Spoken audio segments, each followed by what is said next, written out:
Hi, everybody. This is Coach Coons, and along with Coach Porter on this balmy, warm Monday evening, June 10th. We hope you're all doing well, and we're here to talk about baseball, softball, uh, different areas that possibly you should look at when you're looking at schools, trying to give you an edge, to do different things. Coach? Yeah, we're just trying to help out and throw some different topics at you.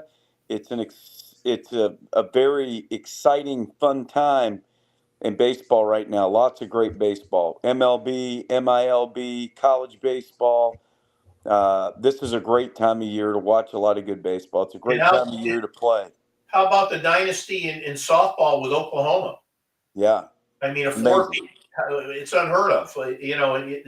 They don't rebuild; they just reload. It's amazing. you got all that. And there was a great article. I was just talking to Coach Porter before we came on here on Twitter today, talking about these how to get to those levels and things like that. And there was a coach, um, Walter Beatty. I think I'm saying that right. Former NCAA head coach, and he's a speaker now.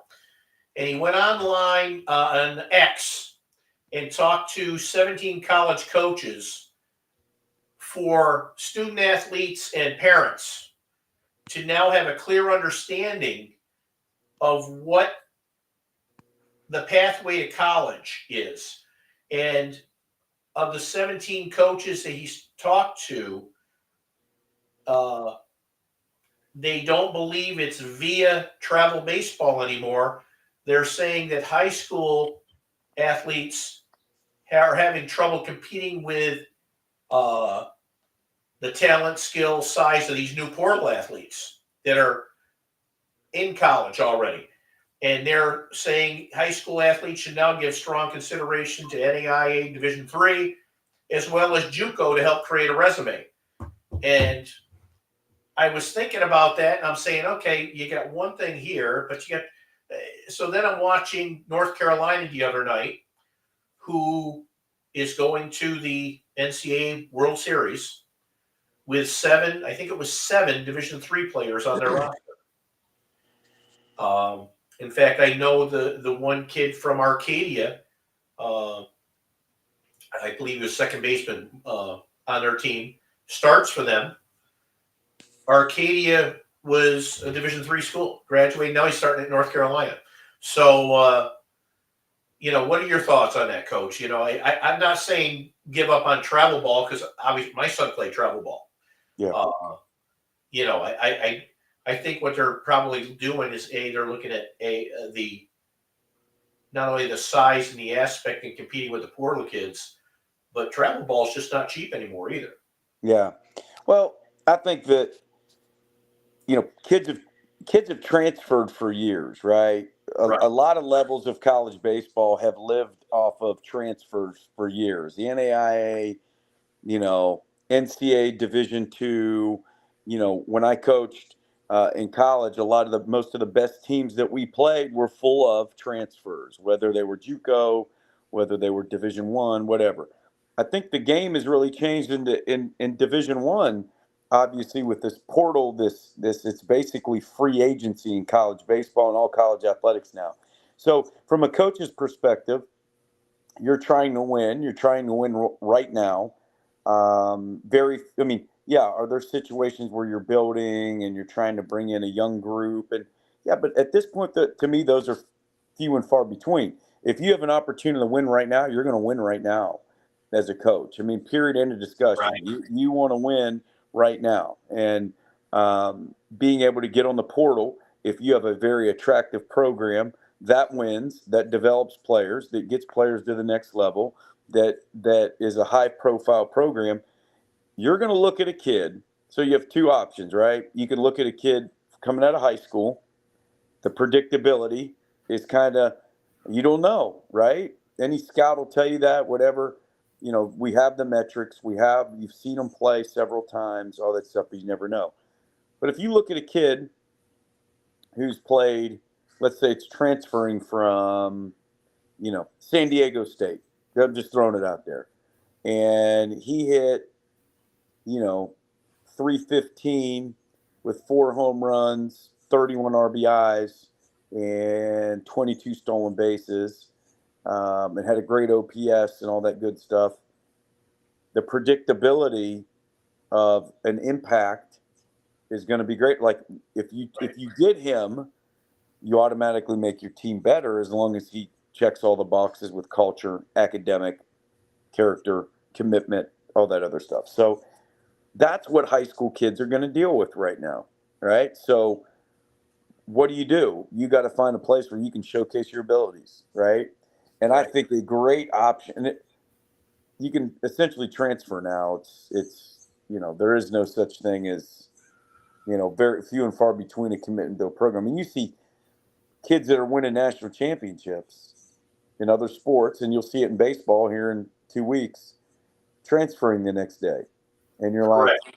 okay, I don't, you know what I'm saying? So the game's changed. The game's changed in here in the last few years. So that's what you're up against as a coach, and that's what you're up against as a player.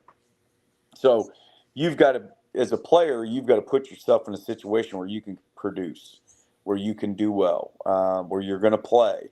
And, but that's at the highest level, right? I mean, I think the transfer portal does it affect the Division II, the Division III level as much in terms of those schools bringing in transfers? Probably not, obviously.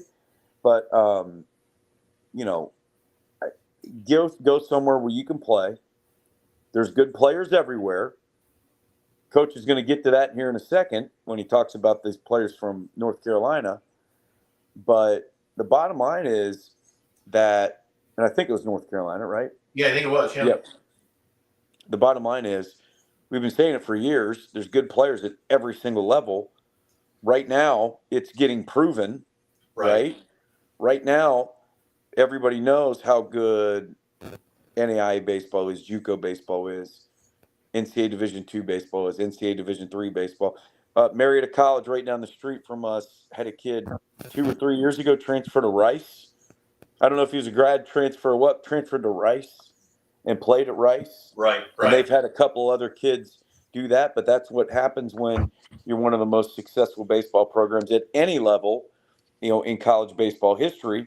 You have good players, and unfortunately in this era, they leave for academic reasons, whatever, or they get plucked. I mean, it happens. Let's be honest with ourselves. So get somewhere where you can put up some numbers, where you're going to play, where they're going to develop you, because you got to be able to get developed to put up the numbers. You got to have some level of, coaching in that program, or someone's going to assist you in getting to that. Here's a question for you as a former coach. And I know my answer to this. You got a kid who has 2 years eligibility left, division transfer portal kid, or you got a high school senior. So my question back to you is the kid from the portal, does he have good numbers in a competitive league, conference, division? He's got average numbers against college baseball games, or you take a high school player who is above average from high school. What's your choice? You've really made that one difficult. You've made that Correct. One difficult. It comes down, and I think what it comes down to is, what is the mentality of that coach and that program to do? If that coach is a win at all costs, he's not going to take the high school kid. Right. He'll reload every year out of the portal.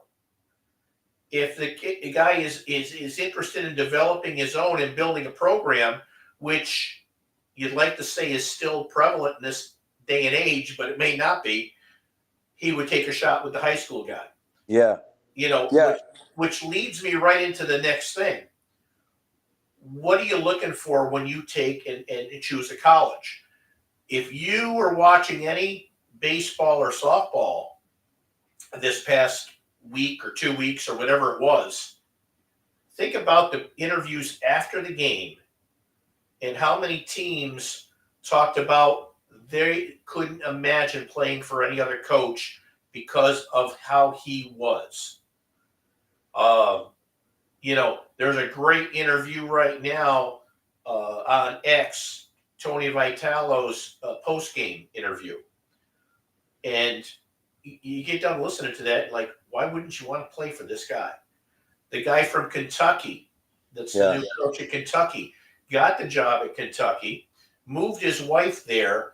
She, in the interview, she left her job to be totally dedicated to those players. And those players are interviewed after that game, and they didn't talk about the win or this. They talked about what a great decision it was to play for a coach like that. Yeah. So so that's a big factor in this, because I'll tell you, are there coaches out there that don't do that? Yes. Absolutely. Are there coaches out there that don't get mentioned that do that? There are. And that's why when you go on these interviews and these tours and this stuff, talk to players that are on the team. Just don't talk to the staff and the administration and this. Talk to the players and say, hey, ask the tough questions of them too. Yeah. They're there. Yeah. That's why I think that all those conversations with coaches that you have in the recruiting process, right, and developing that relationship's important. But for me, if I were 18 years old again or 20 years old again, and I had an opportunity to go to college and play baseball, here's what I would look for. Number one, they got to have your major, right? I actually transferred schools and they didn't have my major. Correct. Was not a good situation. I lucked out because they actually added it later on. Because 7% are only going to play in college. So you're part of that 7% out of high school. And guess what? To make it to the next level after college, it's less than that now. So you better make sure they got what you want. Yeah. So the majors, number one for me. Number two would be obviously the overall cultural fit. Now, was I a kid that could go somewhere and hate the school and love the baseball program and play? Absolutely. Right. And there's a lot of them out there. A lot of kids out there like that. I needed a classroom, a degree, and a good baseball program. So first of all, the cultural fit of everything, and you can only get that when you visit and that type of stuff. The third thing is, this winning would be really, really important to me. And right next to that, the ability to be developed and the ability to play. You don't want to go somewhere where you're not going to play, right? And for me, I don't want to go right now. I want to go somewhere where we're going to win. I want to go somewhere we're going to play in big games. Maybe even to the extent where but I'm different. I'd rather be a role player on a winning team than the best player on a really bad team. But where you went, did you not only grow as a player, but did you grow as a person? I think most important. Okay, yes, both. Where I chose to go to college, okay, I grew tremendously as a human being, and I owe a lot of that to my coach and that's my teammates. The man changed my life. That my college baseball coach, hands down, 100% changed my life. Exactly. And I was lucky enough to play for two really, really good college baseball coaches at the two schools I played for, and great human beings. And I learned different lessons from both. The first one I learned about confidence, and I learned a ton about baseball, right? But I learned about confidence competing in baseball from my first college coach, and a lot about life too. Don't get me wrong. I mean, right. They were two different people. My second college coach, I learned a lot, a lot about life. And I had great teammates in both. And I did not transfer because I was upset with the first baseball program. Matter of fact, I transferred because my coach left. Right. He left. His wife was a coach, a college coach, and she took another job, and he left. And had he not left, I would have went back. But I didn't plan on leaving.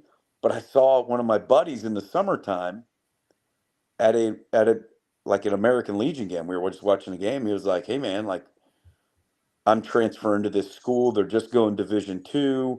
It's closer to home. I'm going to transfer to it. You got to come down and look."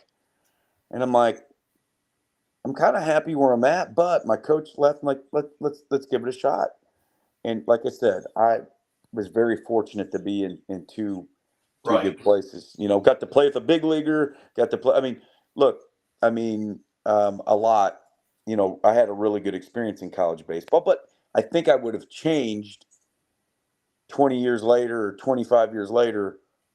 I think that knowing what I know now, I probably would have taken, not that I wouldn't have made the same choices, but the priorities on the list would have been a little bit different. Right. Yeah. For me, I coached a long, long, long time ago. I started in high school, went to college, did college for 30 years, 31 years. I think the biggest thing that for me now at my age that lets me know that it was done right is I have high school players, former college players who now have their own families and their own kids and this, and they still call me up. Hey, coach, how you doing? Or they'll ask what you doing, or I'll call them and check in with them and that type of thing. And it's like we've never missed a beat. Yeah. Because we've just been there through the thick and thin together. And this goes all the way back to high school too. I mean, the guys that I coached there that I didn't have any college contact with, but they, and I'm not even in the same state where I coached. But it's like, hey, coach, how you doing? I still get called coach or Mr. Coons. Whoa, you're 40 years old now. Mr. has gone by the wayside. And I think that for me, let me know that I did it right, how we were going, and we won games. We were successful. Because I think if you find a coach that will nurture that in you to become a better man, a better woman than you are, and help you to grow in that aspect, the winning will take care of itself. Yeah. It really will. Because you'll find players that just want to run through a wall for you. They won't ask you why. They won't ask you this. They'll just do it.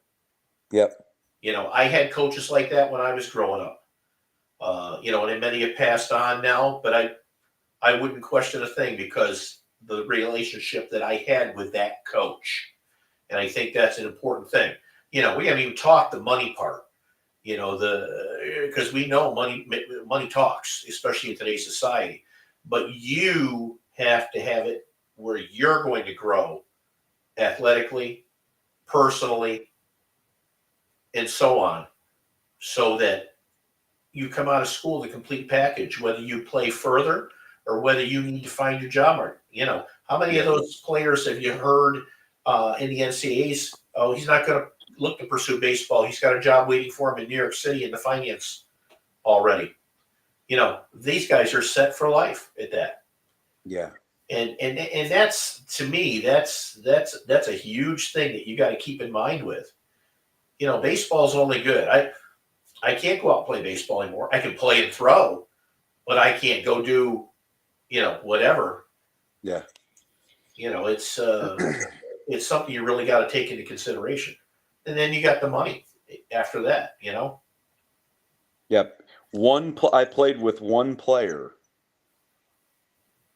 I played with more than one player that made money playing baseball, but not enough to retire and, Right. I played with one player, one out of all the kids. Now, mind you, my first day of college baseball practice, there were 56 players on the field. 4 years, one player,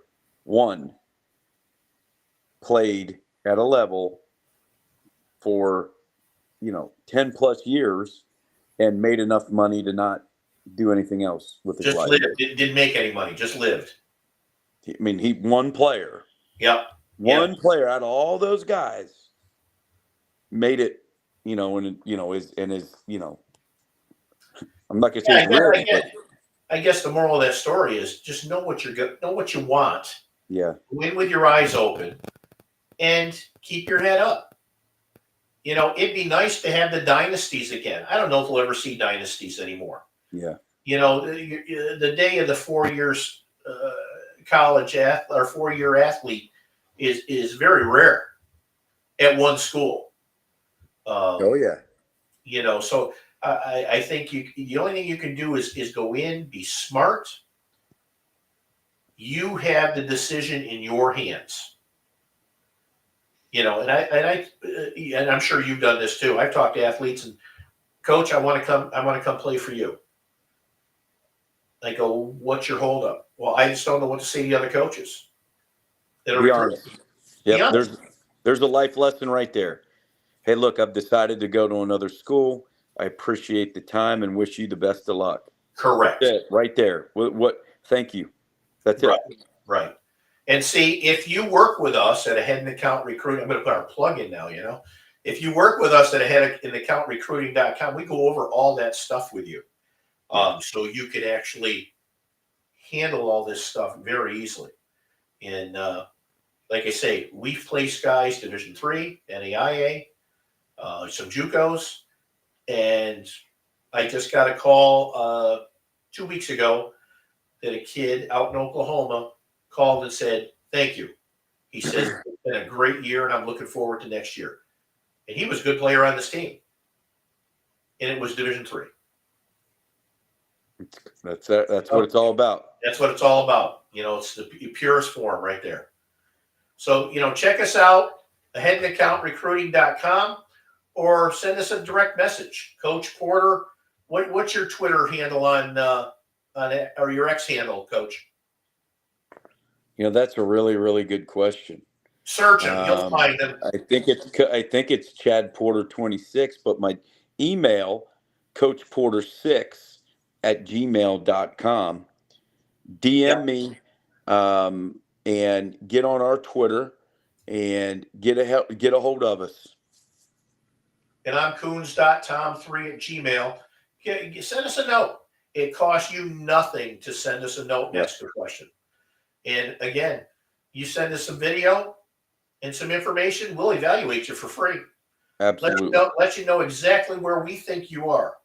We don't tell anybody they're greater than they are. We don't tell anybody they're worse than they are. We give you an honest opinion. And if you want to work with us after that, that's fine. We're not going to hunt you down and hound you and try to get you to do it. If you want to, you do it. And you can ask anybody that we've worked with. It's the same with everybody. Absolutely. Well, we hope you have a great week. You have the NCAA World Series for the men coming up this weekend. The women are done, but it's still a great time in baseball and softball. So we'll be here next Monday, and please hit us up with your questions. We'll see you then.